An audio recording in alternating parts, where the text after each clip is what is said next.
This right here is a Meta Charizard EX deck list, and as you can tell, it costs a lot of pack points, 2420 pack points. I don't even know how many packs that takes before you can actually craft this deck if you were starting from scratch. On top of that, you're going to have to open multiple types of packs. But what do you do if you're a new player starting the game and you want to build a pretty good Charizard deck? Hey guys, Zen here, and today I'm bringing you my one pack decks featuring Charizard EX here. Now, the idea is simple. Already you can tell it is much more cost efficient. It's only 1175 pack points, but not only that, this deck only requires you, because it's in the name, to open up one pack. For example, this would be Genetics Apex Charizard. And then all you really need to craft this deck is to get that Charizard EX, which is going to be the hardest card to get here. You'll notice that with these one pack decks, you'll only ever find one 4 diamond and then one 3 diamond. And then if there is no 4 diamond, you can find up to 2 3 diamonds in these decks to help make them more, free to play, beginner friendly decks. But with that being said, let me run down this entire deck for you. You still have the 2 Charmanders, which are pretty good. They go into your Charmeleons.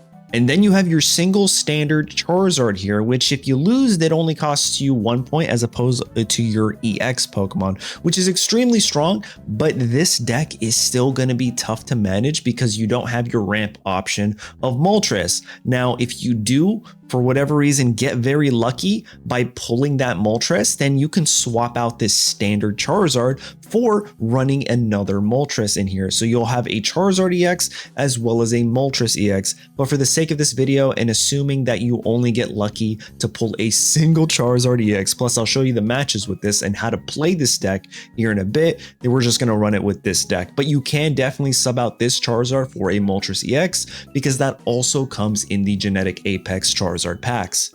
Then we have some universal cards being your Ponytas, your Rapidash, and your Heatmor. So just in case you already locked these in and you want to start opening other packs, well, feel free because you could pull Ponyta, Rapidash, and Heatmor from the universal packs here.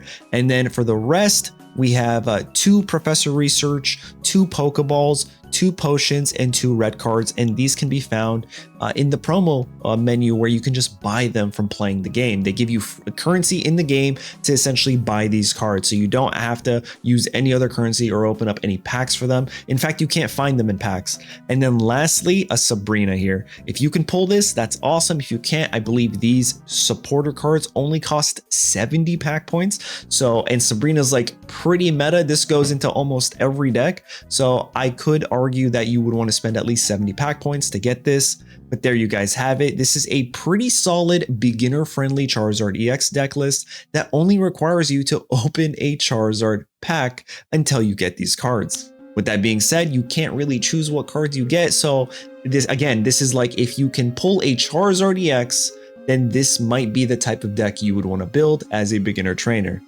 But there you guys have it. Let me know what other decks you would want to see as a beginner player in Pokemon Pocket. Leave a like, don't forget to comment and subscribe, and let's hop into these matches so I can showcase this one pack deck Charizard EX. Later. All right, to showcase this deck, I'm going to take it to solo, and we're actually going to go to expert solo battles.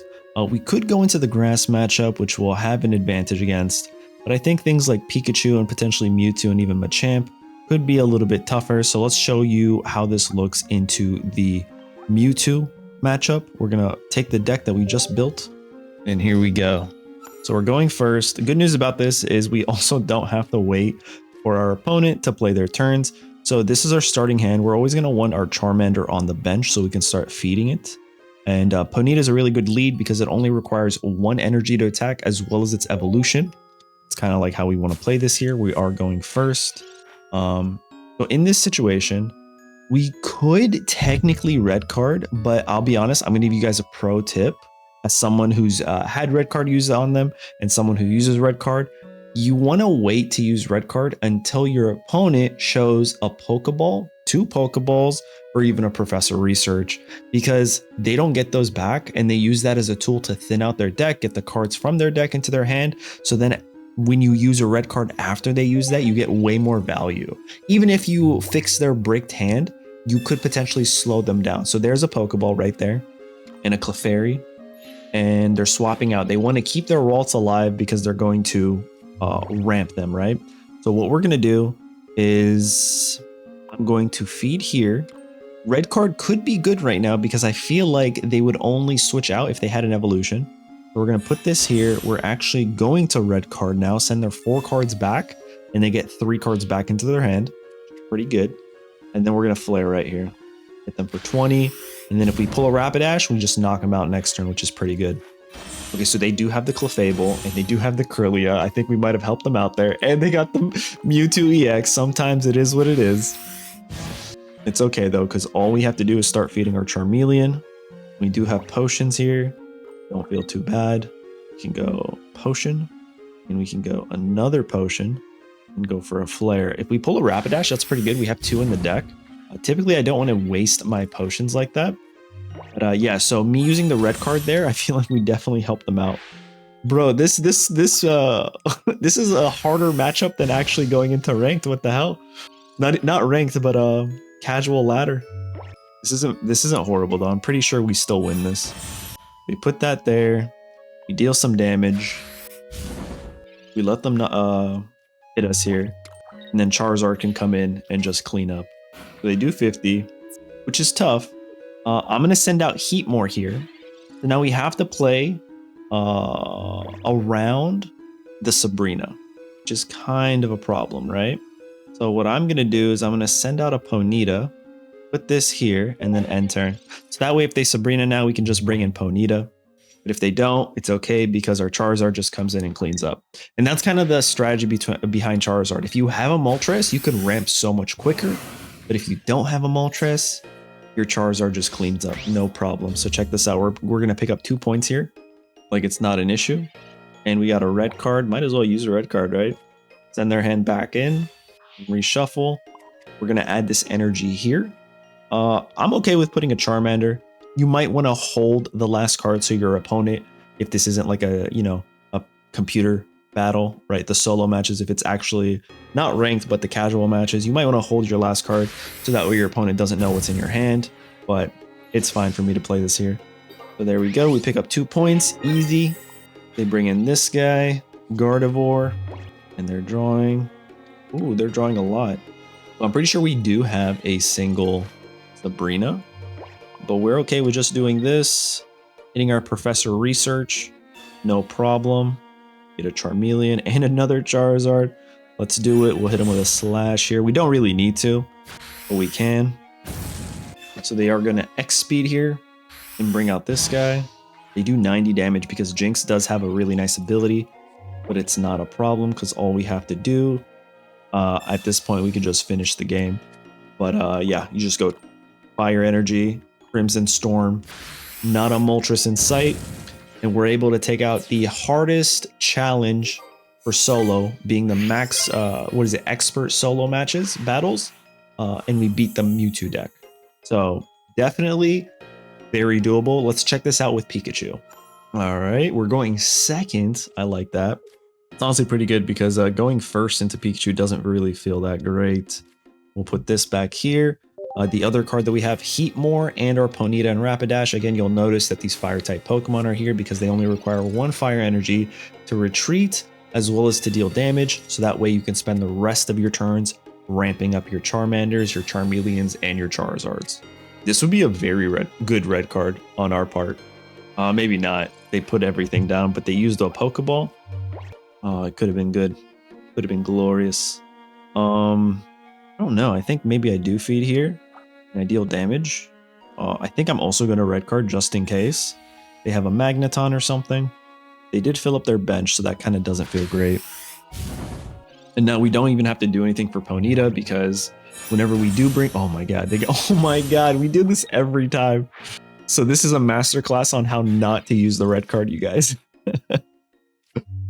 Alright, so this is not going to be great. Charmeleon?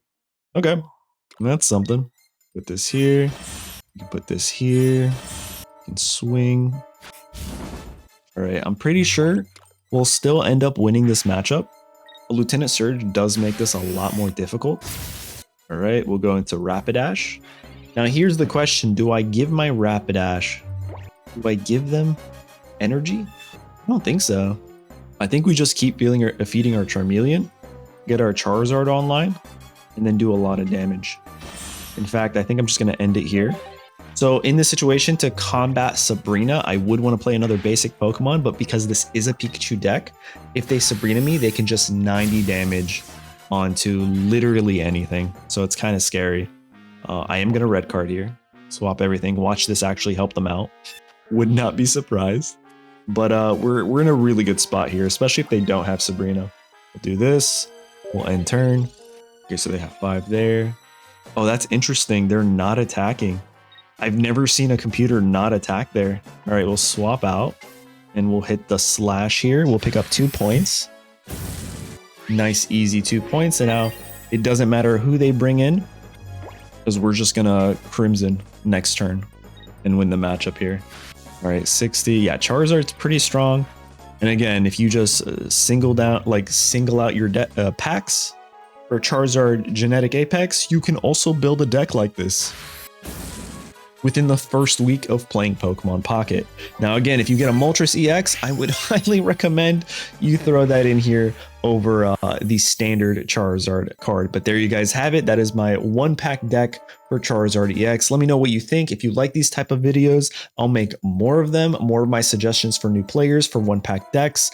I'm thinking of just continuing the matches into the solo expert tier because it feels a little quicker to get those matches done. And also we're not going into like, it's not fair for a new player to go into something that's like fully meta. Well, we kind of are here, but it's a little bit better. It feels a little bit better when it's against the PC as opposed to like going into another person with every single card in their collection. But you guys let me know what you prefer. If you prefer that, if you prefer the casual matches, we can do those videos too. But there you have it. Don't forget to hit the like button, subscribe, and I'll catch you guys in the next one. Later.